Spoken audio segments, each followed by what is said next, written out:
خصها وصفه تاع بريوش محشي للسحور بنكهه المزهر، خير من تاع المحلات، يجي خفيف قطن كيما راكم تشوفوا. ما تنساوش ديروا حرف تبارطاجيوه وتجربوه. الحاجه الاولى في بول تاع بيتران ولا ريسيبيون نحطوا كاس ما دافي، مغرفه خميره ومغرفه سكر، خليتهم يتفاعلوا 5 دقائق. زدت الباقي تاع نص كاس سكر، 2 مغارف حليب غبره، بياض بيضه، 2 مغارف كبار تاع زيت مع 2 مغارف كبار تاع مزهر.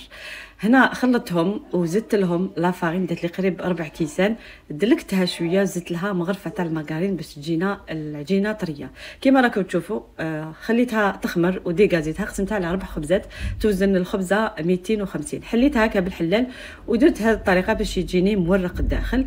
تخلوه يخمر. انا باش نطيبوا ليه نشعل الفوغ على اقصى درجه، نطفي نخليه يبرد شويه ونحط البريوش ديالي الداخل يخمر، نعاود نشعل لو فوغ، ندهن السطح تاع البريوش ونطيبو على 180 درجه مده 25 دقيقه، يتحمر من الفوق بيان سور ونخليه يبرد. نصيحه مني، ولا حبيتو تحشوا البريوش تاعكم بشوكولا تارتيني، من المستحسن انكم تحشوه بعد ما يطيب، راح تحسوا بذوق الشوكولا وتقعد كيما هي. حشيت البريوش بزوج حشوات. الحشو الاول درتو بشوكولا تارتيني من عند مون، عمرتها يعني شكلتها مليح، والثانيه درتها بكريمه البندق تانيت من عند مون، جات بزاف بنينه، عجبتني تاع كريمه البندق اكثر. جربوها. سلام.